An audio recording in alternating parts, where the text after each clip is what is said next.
Okay so nuclear force ਦੇ ਵਿੱਚ gravitational force and electrostatic force ਦੀ ਆਪਾਂ ਆਲਰੇਡੀ ਗੱਲ ਕਰ ਚੁੱਕੇ ਹਾਂ ਕਿ ਗ੍ਰੈਵਿਟੇਸ਼ਨਲ ਹਮੇਸ਼ਾ ਅਟਰੈਕਟਿਵ ਹੁੰਦੀ ਹੈ ਐਂਡ ਇਲੈਕਟ੍ਰੋਸਟੈਟਿਕ ਫੋਰਸਿਸ ਰਿਪਲਸਿਵ ਵੀ ਹੋ ਸਕਦੀਆਂ ਐਂਡ ਅਟਰੈਕਟਿਵ ਵੀ ਹੋ ਸਕਦੀਆਂ ਲੇਕਿਨ ਉਸ ਤੋਂ ਬਾਅਦ ਜਿਹੜੀ ਨਿਊਕਲੀਅਰ ਫੋਰਸਿਸ ਆਉਂਦੀਆਂ ਉਹਦੇ ਵਿੱਚ ਆਪਣੇ ਕੋਲ ਕੀ ਹੋਏਗਾ ਟੋਟਲੀ ਡਿਫਰੈਂਟਲੀ ਬਿਹੇਵ ਕਰਨਗੀਆਂ ਨਿਊਕਲੀਅਰ ਫੋਰਸਿਸ 1935 ਦੇ ਵਿੱਚ ਸਟਾਰਟਿੰਗ ਹੁੰਦੀ ਹੈ ਯੂਕਾਵਾ ਵੱਲ ਤੇ ਯੂਕਾਵਾ ਦੀ ਜਿਹੜੀ ਥਿਓਰੈਟੀਕਲ ਇੰਟਰਪ੍ਰੀਟੇਸ਼ਨ ਹੈ ਉਹਦੇ ਵਿੱਚ ਉਹ ਮਿਜ਼ੋਨ ਥਿਊਰੀ ਦੀ ਗੱਲ ਕਰਦਾ ਉਹਦੇ ਰਿਗਾਰਡਿੰਗ ਆਪਾਂ ਥੋੜਾ ਜਿਹਾ ਡਿਸਕਸ਼ਨ ਕਰਾਂਗੇ ਮਿਜ਼ੋਨਸ ਕੀ ਹੁੰਦੇ ਆ ਮਿਜ਼ੋਨਸ ਆਦੀ ਪਾਰਟੀਕਲਸ ਹੁੰਦੇ ਆ ਜਿਨ੍ਹਾਂ ਦਾ ਮਾਸ 139 MeV ਦੇ ਬਰਾਬਰ ਹੁੰਦਾ ਤੁਹਾਡੇ ਲਿਟਰੇਚਰ ਤੋਂ ਬਾਹਰ ਹੈ ਲੇਕਿਨ ਫਿਰ ਵੀ ਮੈਂ ਦੱਸ ਰਿਹਾ ਸੋ 1935 ਯੂਕਾਵਾ ਨੇ ਇੱਕ ਥਿਊਰੀ ਦਿੱਤੀ ਸੀ ਕਿ ਜਿਹੜਾ ਨਿਊਕਲੀਅਰ ਫੋਰਸ ਦਾ origin ਕਿੱਥੋਂ ਹੋ ਸਕਦਾ ਹੈ So he suggested that protons and neutrons can be held together if we share an actively charged particle having a charge equal to the electron and mass 200 times that of the electron mass. मतलब कि उन्हें कुछ properties दसियां सी कि ਜਿਹੜੇ ਨਿਊਟਰੋਨ and proton ਨੂੰ ਇੱਕ ਦੂਸਰੇ ਨਾਲ ਬਾਈਂਡ ਕਰਕੇ ਕਿਸ ਤਰ੍ਹਾਂ ਰੱਖਿਆ ਜਾ ਸਕਦਾ ਹੈ ਬਿਕੋਜ਼ ਇਲੈਕਟ੍ਰੋਸਟੈਟਿਕ ਫੋਰਸਿਸ ਜਿਹੜੀਆਂ ਰਿਪਲਸਿਵ ਵੀ ਹੁੰਦੀਆਂ ਬਿਕੋਜ਼ ਪ੍ਰੋਟੋਨ ਨੂੰ ਆਪਾਂ ਇਕੱਠਾ ਕਰਕੇ ਨਹੀਂ ਰੱਖ ਸਕਦੇ ਇਸ ਕਰਕੇ ਕੀ ਹੋਏਗਾ ਪ੍ਰੋਟੋਨ ਐਂਡ ਪ੍ਰੋਟੋਨ ਨੂੰ ਬਾਈਂਡ ਕਰਨ ਦੇ ਲਈ ਆਪਾਂ ਨੂੰ ਕੀ ਕਰਨਾ ਪਏਗਾ ਨਿਊਕਲੀਅਰ ਫੋਰਸਿਸ ਦੀ ਇਨਵੋਲਵਮੈਂਟ ਚਾਹੀਦੀ ਹੋਏਗੀ this is something type of new force that was evolved at 1935 so this particle was named as meson so soon after yukawa ਜਿਹੜੀ ਅਮਰੀਕਨ ਫਿਜ਼ਿਸਿਸਟ ਸੀ that was Carl Anderson ਉਹਨੇ ਇੱਕ ਨਵਾਂ particle detect ਕੀਤਾ ਸੀਗਾ ਜਿਹੜਾ ਕਿ ਅਪਰੋਕਸੀਮੇਟਲੀ ਜਿਹੜਾ ਯੂਕਾਵਾ ਦੀ ਥਿਊਰੀ ਨੂੰ ਕੋਰਸਪੌਂਡ ਕਰਦਾ ਸੀ because its mass was 270 times mass of the electron and ਇਹਦਾ ਜਿਹੜਾ ਚਾਰਜ ਸੀਗਾ ਪੋਜ਼ਿਟਿਵ ਵੀ ਸੀਗਾ ਤੇ ਨੈਗੇਟਿਵ ਸੀਗਾ ਮਤਲਬ positively charge particle and negatively charge particle ਵੀ ਅਬਜ਼ਰਵ ਹੋਏ ਸੀਗੇ and it was in agreement with the Yukawa's theoretical predictions. Mesons have other properties, spin and parity, which qualify to be field particle called nuclear forces. तो ਜਿਹੜੇ field particle ਹੁੰਦੇ ਉਹਨਾਂ ਦਾ concept ਮੈਂ ਨਹੀਂ discuss ਕਰ ਰਿਹਾ because ਇਹ ਤੁਹਾਡੀ ਰੇਂਜ ਤੋਂ ਬਾਹਰ ਹੈ ਫਿਲਹਾਲ ਦੀ ਘੜੀ ਅਗਰ ਐਮਐਸਸੀ ਕਰੋਗੇ ਤਾਂ ਉਸ ਵੇਲੇ ਤੁਹਾਨੂੰ ਪ੍ਰੋਪਰਲੀ ਡਿਸਕਸ ਕੀਤਾ ਜਾਏਗਾ field particle ਕਿਸ ਤਰ੍ਹਾਂ ਡੀਲ ਕੀਤੇ ਜਾਂਦੇ ਆ 1 minute left ਉਸ ਤੋਂ ਬਾਅਦ ਬੇਟਾ ਮਿਜ਼ੋਨ ਥਿਊਰੀ ਆਂਦੀ ਹੈ ਮਿਜ਼ੋਨ ਥਿਊਰੀ ਦੇ ਵਿੱਚ ਕੀ ਹੈ all nucleus consist of same sort of common core surrounded by a pulsating cloud of pi mesons having charge +1 0 and -1 so ਇਹਦੇ ਵਿੱਚ ਕੀ ਪ੍ਰੈਡਿਕਟ ਕੀਤਾ ਗਿਆ ਸੀਗਾ ਕਿ ਜਿਹੜੇ ਨਿਊਕਲੀਅਨਸ ਹੈ ਜਿਸ ਤਰ੍ਹਾਂ ਪ੍ਰੋਟੋਨ ਐਂਡ ਨਿਊਟਰੋਨ ਹੈ ਸੈਂਟਰ ਦੇ ਵਿਚਕਾਰ ਉਹਨਾਂ ਦੀ ਜਿਹੜੀ ਨਿਊਕਲੀਅਰ ਕੋਰ ਹੈ ਉਹ ਸਾਰਿਆਂ ਦੀ ਸੇਮ ਹੈ ਐਂਡ ਜਿਹੜੀ ਆਊਟਰ ਬਾਡੀ ਹੈ ਆਊਟਰ ਬਾਡੀ ਦੇ ਉੱਪਰ ਕਿਸੇ ਦੇ ਉੱਪਰ ਜਿਹੜਾ ਪਾਇਓਨਸ ਹੈਗੇ ਆ ਉਹ डिस्ट्रीब्यूट किए हुए पायोन का चार्ज डिस्ट्रीब्यूट किया है ਉਹਦੇ ਅਕੋਰਡਿੰਗ ਹੀ ਤੁਹਾਡੀ ਕੋਲ ਜਿਹੜੀਆਂ ਫੋਰਸਿਸ ਹੈ ਉਹ ਡਿਸਟ੍ਰੀਬਿਊਟ ਹੋ ਰਹੀਆਂ ਸੋ ਆਊਟਰ ਜਿਹੜੀ ਪਲਸੇਟਿੰਗ ਕੋਰ ਹੈ ਪਲਸੇਟਿੰਗ ਅਦਰ ਦੈਨ ਦੀ ਪਲਸੇਟਿੰਗ ਕੋਰ ਜਿਹੜਾ ਹੈ ਥੋੜਾ ਜਿਹਾ ਡਿਫਰੈਂਟ ਹੋਏਗਾ ਬਾਕੀ ਸਾਰੇ ਦਾ ਸਾਰਾ ਪਾਰਟ ਨਿਊਕਲੀਅਸ ਦਾ ਸੇਮ ਹੋਏਗਾ ਵੈਦਰ ਇਟ ਇਜ਼ ਨਿਊਟਰੋਨ ਔਰ ਪ੍ਰੋਟੋਨ दूसरा पार्ट आंदा सीगा some mesons remain free for such an extremely short period of time that they are undetectable and are therefore called virtual mesons so virtual mesons the concept ਉਹਨਾਂ ਨੇ introduce ਕੀਤਾ ਸੀਗਾ ਕਿ ਇਹਨੂੰ ਆਪਾਂ ਫਿਜ਼ੀਕਲੀ ਡਿਟੈਕਟ ਹੀ ਨਹੀਂ ਕਰ ਸਕਦੇ ਬਿਕੋਜ਼ ਇਹਨਾਂ ਦਾ ਲਾਈਫ ਟਾਈਮ ਬਹੁਤ ਹੀ ਜ਼ਿਆਦਾ ਥੋੜਾ ਹੁੰਦਾ ਹੈ ਜਿਹਨੂੰ ਆਪਾਂ ਇੰਟਰੈਕਟ ਨਹੀਂ ਕਰਵਾ ਸਕਦੇ तो उस तो बाद आंदा है जिस तरह अपने को नेक्स्ट थिंग है fast exchange of these mesons between the nucleons changes the nuclear identity equally fast and all and at the same time binds them together मतलब ये कहता है कि प्रोटॉन ਨੂੰ ਆਪਾਂ ਨਿਊਟਰੋਨ ਦੇ ਵਿੱਚ ਕਨਵਰਟ ਕਰ ਸਕਦੇ ਹਾਂ ਬਾਈ ਐਕਸਚੇਂਜ ਆਫ ਅ ਮਿਜ਼ੋਨ ਮੈਂ ਤੁਹਾਨੂੰ ਦਿਖਾਵਾਂਗਾ ਵੀ ਰਿਐਕਸ਼ਨ ਕਿਸ ਤਰ੍ਹਾਂ ਹੋਏਗੀ ਸੋ ਪ੍ਰੋਟੋਨ ਨੂੰ ਆਪਾਂ ਨਿਊਟਰਲ ਚ ਚੇਂਜ ਕਰ ਸਕਦੇ ਹਾਂ ਐਂਡ ਇਸ ਤੋਂ ਬਾਅਦ ਨਿਊਟਰੋਨ ਨੂੰ ਆਪਾਂ ਪ੍ਰੋਟੋਨ ਦੇ ਵਿੱਚ ਕਨਵਰਟ ਕਰ ਸਕਦੇ ਹਾਂ ਜਿਸ ਦੇ ਨਾਲ ਕੀ ਹੋਏਗਾ ਨਿਊਟਰੋਨ ਐਂਡ ਪ੍ਰੋਟੋਨ ਨੂੰ ਇੱਕ ਦੂਸਰੇ ਦੇ ਨਾਲ ਬਾਈਂਡ ਹੋ ਕੇ ਰਹਿਣਗੇ ਇਹਨਾਂ ਵਿਚਕਾਰ ਜਿਹੜੀ ਇਲੈਕਟ੍ਰੋਸਟੈਟਿਕ ਰਿਪਲਸ਼ਨ ਹੈ ਉਹਨੂੰ ਕਾਊਂਟਰ ਕੀਤਾ ਜਾ ਸਕੇਗਾ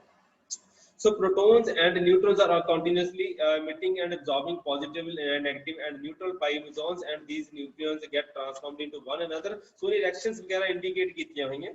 ਉਹਦੇ ਵਿੱਚ ਆਪਣੇ ਕੋਲ ਪ੍ਰੋਟੋਨ ਜਿਹੜਾ ਨਿਊਟਰੋਨ ਦੇ ਵਿੱਚ ਕਨਵਰਟ ਹੋ ਰਿਹਾ ਹੈ ਨਿਊਟਰੋਨ ਪ੍ਰੋਟੋਨ ਚ ਕਨਵਰਟ ਹੋ ਰਿਹਾ ਹੈ ਪ੍ਰੋਟੋਨ ਚ ਕਨਵਰਟ ਹੋ ਰਿਹਾ ਹੈ ਨਿਊਟਰੋਨ ਫਿਰ ਵੀ ਨਿਊਟਰੋਨ ਚ ਕਨਵਰਟ ਹੋ ਰਿਹਾ with different energy so proton neutron ਚ ਕਨਵਰਟ ਹੋ ਰਿਹਾ by pi positive neutron proton ਚ ਕਨਵਰਟ ਹੋ ਰਿਹਾ ਹੈ pi negative because left hand side ਦੇ ਉੱਪਰ ਨਿਊਟਰੋਨ ਕੀ ਹੈ ਨਿਊਟਰਲ ਹੁੰਦਾ ਹੈ ਰਾਈਟ ਹੈਂਡ ਸਾਈਡ ਦੇ ਉੱਪਰ ਟੋਟਲ ਚਾਰਜ ਨਿਊਟਰਲ ਹੋਣਾ ਚਾਹੀਦਾ ਹੈ ਇਸ ਕਰਕੇ ਪ੍ਰੋਟੋਨ ਦੇ ਉੱਪਰ ਅਗਰ ਪਲੱਸ ਹੈ ਤਾਂ ਪਾਇਓਨ ਦੇ ਉੱਪਰ ਨੈਗੇਟਿਵ ਹੋਏਗਾ ਸੋ ਪਲੱਸ ਮਾਈਨਸ 0 ਹੋ ਜਾਏਗਾ ਸਿਮਿਲਰਲੀ ਪੀ ਅਗਰ ਪੀ ਪ੍ਰਾਈਮ ਦੇ ਵਿੱਚ ਕਿਆ ਟ੍ਰਾਂਸਫਾਰਮ ਹੋ ਰਿਹਾ ਹੈ this is pi proton with some different energy excited state ਉਹਦੇ ਵਿੱਚ ਕੀ ਹੋਏਗਾ ਪਾਈ ਨੈਗੇਟਿਵ ਆ ਜਾਏਗਾ ਸੌਰੀ ਪਾਈ 0 ਆ ਜਾਏਗਾ ਬਿਕੋਜ਼ ਪ੍ਰੋਟੋਨ ਦੇ ਉੱਪਰ ਪਲੱਸ ਚਾਰਜ ਹੈ ਇੱਧਰ ਵੀ ਪ੍ਰੋਟੋਨ ਦੇ ਉੱਪਰ ਪਲੱਸ ਚਾਰਜ ਹੈ तो electrical neutrality left hand side and right hand side ਦੇ ਉੱਪਰ ਮੇਨਟੇਨ ਹੋਏਗੀ ਉਸ ਤੋਂ ਬਾਅਦ ਇਹਨਾਂ ਨੇ ਗੱਲ ਕੀਤੀ ਸੀ ਬੇਟਾ ਕਿ ਆਪਣੇ ਕੋਲ ਜਿਹੜੀ ਫੋਰਸਿਸ ਹੈ force between neutron and proton is due to exchange of the charge mesons between them so Yukawa ਦੀ ਥਿਊਰੀ ਦੇ ਅਕੋਰਡਿੰਗ ਪ੍ਰੋਟੋਨ ਜਿਹੜੇ ਆ ਐਂਡ ਨਿਊਟਰਨ ਜਿਹੜੇ ਆ ਉਹ ਪਾਇਓਨਸ ਦੇ ਐਕਸਚੇਂਜ ਦੇ ਕਰਕੇ ਹੀ ਇੱਕ ਦੂਸਰੇ ਨਾਲ ਬਾਈਂਡ ਕਰਕੇ ਰਹਿੰਦੇ ਆ ਸੋ ਉਸ ਤੋਂ ਬਾਅਦ ਕਾਫੀ ਸਾਰੀਆਂ ਥਿਊਰੀਜ਼ ਇਵੋਲਵ ਹੋਈਆਂ ਉਹਨਾਂ ਬਾਰੇ ਆਪਾਂ ਡਿਸਕਸ਼ਨ ਨਹੀਂ ਕਰਾਂਗੇ ਸਿਰਫ ਜੋ ਤੁਹਾਡੇ ਸਿਲੇਬਸ 'ਚ ਮੈਂਸ਼ਨ ਕੀਤਾ ਹੋਇਆ ਉਹੀ ਦੱਸਾਂਗਾ ਸੋ ਉਸ ਤੋਂ ਬਾਅਦ ਆਪਾਂ ਗੱਲ ਕਰਦੇ ਹਾਂ properties of the nuclear forces so nuclear forces the properties ਕੀ ਹੋਣਗੀਆਂ? ਸੋ ਸਭ ਤੋਂ ਪਹਿਲੀ ਗੱਲ ਤਾਂ ਇਹ ਬੇਟਾ ਸਟਰੋਂਗੈਸਟ ਫੋਰਸਿਸ ਇਨ ਦੀ ਨੇਚਰ ਹੈ, ਜਿਹਦਾ ਕਿ ਮੈਗਨੀਟਿਊਡ 10⁻38 ਟਾਈਮਸ ਗ੍ਰੈਵਿਟੇਸ਼ਨਲ ਫੋਰਸ ਹੈ। ਮਤਲਬ ਅਗਰ ਗ੍ਰੈਵਿਟੀ ਦਾ ਯੂਨਿਟ 1 ਮੰਨ ਕੇ ਚੱਲੀਏ ਤਾਂ ਇਹਦੀ ਜਿਹੜੀ ਪਾਵਰ ਹੋਏਗੀ ਇਟ ਇਜ਼ ਜਸਟ ਲਾਈਕ 10⁻38। अगर इलेक्ट्रोस्टैटिक फोर्स मान के चलिए तो 100 टाइम्स स्ट्रॉन्गर फोर्स है। सो एट दी न्यूक्लियर डायमेंशंस और एट दी एटॉमिक डायमेंशंस, अगर आप एटॉमिक डायमेंशन की गल करिए जस्ट लाइक फेक्टोमीटर और एंगस्ट्रॉम की गल करिए तो उस स्केल के ऊपर ये सब तो ज़्यादा स्ट्रॉन्गेस्ट फोर्स हो जाती है। अगर आप मैक्रो स्केल की गल करिए तो उस स्केल के ग्रैविटी का इफेक्ट काफ़ी ज़्यादा हो जाता है। So binding energy of the neutron इतने एग्जाम्पल भी दी हुई है। न्यूट्रॉन की होंगे बेटा, neutron is a combination of 1 neutron and 1 proton. So इस केस ਦੇ ਵਿੱਚ ਕੀ ਹੋਏਗਾ, ਜਿਹੜੀ ਬਾਈਂਡਿੰਗ એનર્ਜੀ ਹੈ 2.23 MeV। तो इस केस ਦੇ ਵਿੱਚ ਜਿਹੜੀ ਦਿੱਤੀ ਹੋਈ ਹੈ binding energy of the simplest atom is 13.6 electron volt. तो 13.6 ਇੱਥੇ ਇਲੈਕਟ੍ਰੋਨ ਵੋਲਟ ਹੈ ਬੇਟਾ, ਇੱਥੇ ਆਪਣੇ ਕੋਲ ਮੈਗਾ ਇਲੈਕਟ੍ਰੋਨ ਵੋਲਟ ਹੈ। ਮੈਗਾ ਕਿੰਨਾ ਹੁੰਦਾ ਹੈ 10⁻6। बेटा अमित दुबे बेटा मार्किंग नहीं करनी, इन्हू हटाओ, अपने स्क्रीन क्लीयर करो। सो 2.23 MeV ਜਿਹੜਾ ਹੈ ਐਂਡ ਉਸ ਤੋਂ ਬਾਅਦ 13.6 इलेक्ट्रॉन वोल्ट ਜਿਹੜਾ ਹੈ ਉਹ ਜਿਹੜਾ ਇਹਨਾਂ ਵਿੱਚ ਕਾਰ ਆਪਣੇ ਨੂੰ ਪਤਾ ਲੱਗ ਜਾਂਦਾ। ਤੇ ਜਿਹੜਾ ਮੈਗਾ ਇਲੈਕਟ੍ਰੋਨ ਵੋਲਟ ਦਾ ਕੇਸ ਹੈ ਉਹ ਜ਼ਿਆਦਾ ਇਫੈਕਟਿਵ ਹੋਏਗਾ ਜਿਹੜੇ ਕਿ ਸਟਰੋਂਗ ਫੋਰਸਿਸ ਆ ਜਾਂਦੀ ਹੈ। ਬੇਟਾ ਇਹ ਤੁਸੀਂ ਗਲਤੀ ਕਰ ਰਹੇ ਹੋ, ਮੈਂ ਤੁਹਾਨੂੰ ਬਲੌਕ ਕਰ ਦਾਂਗਾ ਇੱਥੋਂ, ਫਿਰ ਪ੍ਰੋਬਲਮ ਕ੍ਰੀਏਟ ਨਾ ਕਰੋ ਮੇਰੇ ਲਈ। So nuclear forces are effective between nucleus only at the distances comparable with the size of the nucleus। okay, ਉਸ ਤੋਂ ਬਾਅਦ ਕੀ ਹੈ ਬੇਟਾ, let me do this thing, ਇੱਕ ਮਿੰਟ ਬੇਟਾ।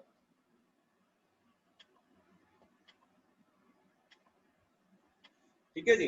वही चीज आप ऑलरेडी डिस्कस कर चुके हैं। सो उस तो बाद आप नेक्स्ट थिंग चलते हैं बेटा। Next thing is nuclear forces are saturated forces. Saturated forces मतलब न्यूक्लियस एक पर्टिकुलर लेवल तक इंटरैक्ट करने, जिस तरह तुसी अगर BSc 1 ਦੇ स्टूडेंट ਆ ਤਾਂ BSc second year and final तक ही इंटरैक्ट करते हैं। ये नहीं है कि किसी भी कंप्यूटर वाले बच्चे को चले जाएंगे ਜਾਂ किसी आर्ट्स वाले स्टूडेंट ਦੇ ਨਾਲ जाके बैठन लग जाएंगे। तो दिस इज कॉल्ड सैचुरेशन। तुसी सिर्फ साइंस वाले ਦੇ ਨਾਲ इंटरैक्ट करते हो। सिमिलरली ਜਿਹੜਾ न्यूट्रॉन है या प्रोटॉन है वो सिर्फ अपने लिमिटेड लेवल्स तक ही इंटरैक्ट करता है। मतलब अगर आप मास नंबर 40 ਤੋਂ ਅੱਗੇ ਜਾਣ ਦੀ ਕੋਸ਼ਿਸ਼ ਕਰੀਏ ਜਿਹੜਾ ਕਿ ਆਉਣ ਵਾਲੇ ਟਾਈਮ ਦੇ ਵਿੱਚ ਤੁਹਾਨੂੰ ਪਤਾ ਲੱਗੇਗਾ ਤਾਂ ਬਾਈਂਡਿੰਗ એનર્ਜੀ ਆਲਮੋਸਟ सेम हो जाती है। सो बाइंडिंग एनर्जी कांसेप्ट आने वाले टाइम से पता लगेगा किस तरह हैंडल की जाती है। So once nucleus have formed a few bonds, मतलब अगर न्यूक्लियस ਜਿਹੜਾ ਹੈ ਉਹਨੇ ਆਪਣੇ ਆਸੇ-ਪਾਸੇ ਆਪਣੇ फ्रेंड्स बना चुका है ਤਾਂ ਇਸ ਤੋਂ ਜ਼ਿਆਦਾ ਆਪਣੇ फ्रेंड सर्कल ਦੇ ਵਿੱਚ ਇਨਵੋਲਵ नहीं होएगा। ਇਹ नहीं है कि पूरी दुनिया घूमन निकल जाएगा। सो उस तो बाद बेटा nuclear forces are spin dependent forces. So nuclear forces between parallel spins of the nucleus, मतलब अगर proton spin parallel, proton and neutron दोनों ਦੀ स्पिन अप है ਤਾਂ ਉਹਨਾਂ ਵਿਚਕਾਰ ਜਿਹੜੀ न्यूक्लियर फोर्स ਹੋਏਗੀ ਉਹਨੂੰ ਸਟਰੋਂਗਰ ਮੰਨਿਆ ਜਾਂਦਾ ਹੈ as compare to anti parallel spin nucleus. So ਇਸ ਕੇਸ ਨੂੰ ਆਪਾਂ ਟੈਂਜੋਰੀਅਲ ਫੋਰਸਿਸ ਵੀ ਕਹਿੰਦੇ ਆ, ਲੇਕਿਨ ਆਪਾਂ ਤੁਹਾਡੇ ਸਿਲੇਬਸ ਤੋਂ ਬਾਹਰ ਇਸ ਕਰਕੇ ਆਪਾਂ ਨਹੀਂ ਡਿਸਕਸ ਕਰਾਂਗੇ। ਸੋ ਟੈਂਜੋਰੀਅਲ ਨੇਚਰ ਆਫ ਦੀ ਫੋਰਸਿਸ ਵੀ ਇਹਨੂੰ ਕਿਹਾ ਜਾਂਦਾ ਹੈ। ਸੋ ਉਸ ਤੋਂ ਬਾਅਦ ਆਉਂਦਾ ਬੇਟਾ nuclear forces are of exchange nature. Exchange nature ਨੂੰ ਆਪਾਂ ਡਿਸਕਸ ਕਰ ਸਕਦੇ ਹਾਂ। Nucleus are able to exchange charges, spin projections and even the coordinates. ਇਹ ਚੀਜ਼ ਆਪਾਂ ਆਲਰੇਡੀ ਦੇਖ ਚੁੱਕੇ ਹਾਂ ਕਿ ਦੋ ਪ੍ਰੋਟੋਨਸ ਨੂੰ ਕੰਬਾਈਨ ਕੌਣ ਕਰੇਗਾ, ਪਾਇਓਨਸ ਬਾਈਂਡ ਕਰਨਗੇ। ਉਹਦੇ ਵਿੱਚ ਕਾਫੀ ਸਾਰੀਆਂ ਪਾਇਓਨਸ ਪੋਜ਼ਿਟਿਵ ਵੀ ਹੋ ਸਕਦੇ, ਨੈਗੇਟਿਵ ਵੀ ਹੋ ਸਕਦੇ ਐਂਡ ਜ਼ੀਰੋ ਵੀ ਹੋ ਸਕਦੇ। ਸੋ ਇਸ ਕਰਕੇ ਆਪਾਂ ਇਹਨਾਂ ਚੀਜ਼ਾਂ ਨੂੰ ਪ੍ਰੋਜੈਕਟ ਕਰ ਸਕਦੇ ਹਾਂ। So nuclear forces are of exchange nature, ਜਿਹਦੇ ਕਰਕੇ ਨਿਊਕਲੀਅਸ ਇੱਕ ਦੂਸਰੇ ਨਾਲ ਬਾਈਂਡ ਕਰਕੇ ਰਹਿੰਦੇ ਆ। 6ਵਾਂ ਪੁਆਇੰਟ ਹੈ ਬੇਟਾ, nuclear forces are charge independent. Forces ਜਿਹੜੀਆਂ ਹੈ ਨਿਊਟਰਨ ਤੇ ਪ੍ਰੋਟੋਨ ਹੈ, ਇਹ ਆਪਸ ਦੇ ਵਿੱਚ ਜਿਹੜੀ ਇੰਟਰੈਕਸ਼ਨ ਹੈ ਇਹਨਾਂ ਦੀ ਜਿਹੜੀ ਹੈ ਉਹ and it is the same as that between proton and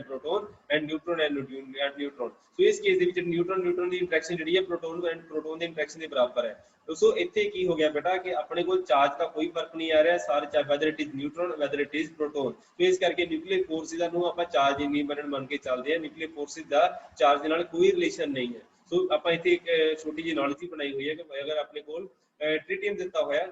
with 1 proton and 2 neutrons ਤਾਂ ਉਸ ਕੇਸ ਦੇ ਵਿੱਚ ਕੀ ਹੋਏਗਾ, ਇਸ ਕੇਸ ਦੇ ਵਿੱਚ 1 proton and 2 neutron ਦੇ ਕੇਸ ਵਿੱਚ 2 proton and neutron ਦੇ ਕੰਬੀਨੇਸ਼ਨ ਬਣਨਗੇ। 1 will be combination of 1 neutron with the second neutron। so 2 proton neutron combination, 1 neutron and neutron combination। ਉਸ ਤੋਂ ਬਾਅਦ ਬੇਟਾ ਆਪਣੇ ਕੋਲ ਜਿਹੜਾ ਹੀਲੀਅਮ 3 ਦਾ ਕਨਸੈਪਟ ਆਏਗਾ, ਉਹਦੇ ਵਿੱਚ ਇੱਕ ਨਿਊਟਰੋਨ ਹੈ, 2 ਪ੍ਰੋਟੋਨ ਹੈ। ਅਗਰ ਇਹਨਾਂ ਨੂੰ ਆਪਾਂ ਕੰਬਾਈਨ ਕਰੀਏ ਤਾਂ 2 proton neutron as well as 1 proton combination ਬਣੇਗਾ। ਸੋ ਇੱਥੇ ਕੀ ਹੈ, ਸਿਰਫ ਫਰਕ ਕੀ ਹੋ ਜਾਏਗਾ ਇਹਨਾਂ ਦੋਨੋਂ ਨਿਊਕਲੀਅਸ ਦੇ ਵਿੱਚ, 1 neutron and second one is proton and proton combination.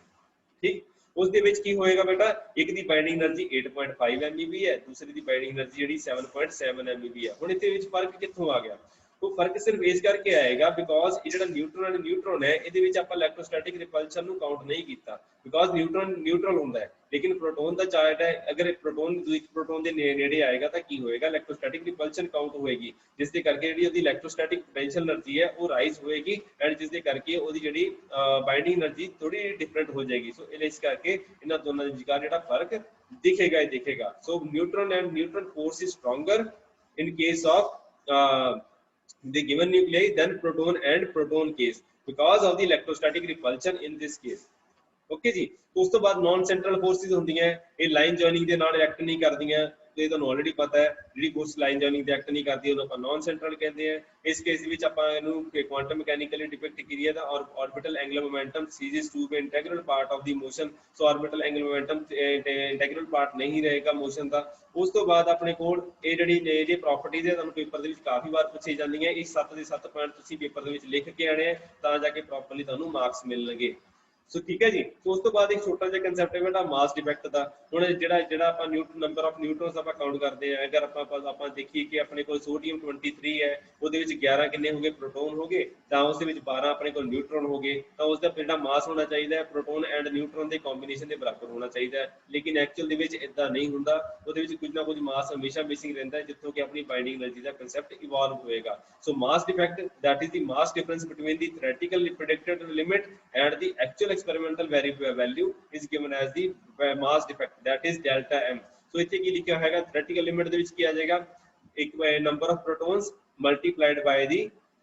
mass of one proton so number of proton ਕੀ ਹੋਏਗਾ ਬੇਟਾ z ਉਹਦੇ ਐਟੋਮਿਕ ਨੰਬਰ ਹੋਏਗਾ ਜਿੰਨੇ ਨੰਬਰ ਜਿੰਨਾ ਐਟੋਮਿਕ ਨੰਬਰ ਹੋਏਗਾ ਉਨੇ ਹੀ ਪ੍ਰੋਟੋਨ ਹੋਣਗੇ प्लस की है जिन्ने नंबर ऑफ न्यूट्रॉन है that is a minus z into mass of one neutron इन टोटल करोगे तो total mass of the nucleus आ जाना चाहिए लेकिन एक्चुअल विच इतना नहीं है अगर टोटल न्यूक्लियस का मास कटिए तो दोनों विचकार थोड़ा जिहा फर्क आएगा experimental value and theoretical value दे विच तां उत्थे जिहड़ा डेल्टा m आंदा है उहनूं आपां मास डिफेक्ट दा नाम दिंदे हैं सो अज दी डेट दे विच बेटा इन्ना ही है फिलहाल दी कड़ी 7 पॉइंट जरूर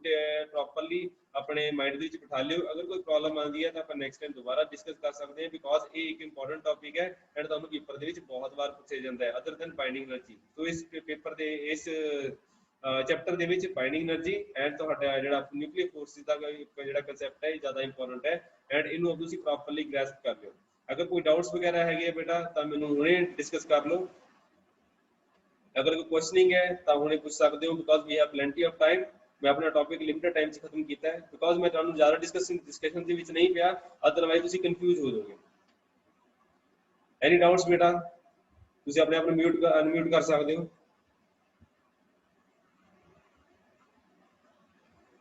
बोलो बेटा जल्दी करो एंड नेक्स्ट एक चीज और बेटा सो नेक्स्ट टाइम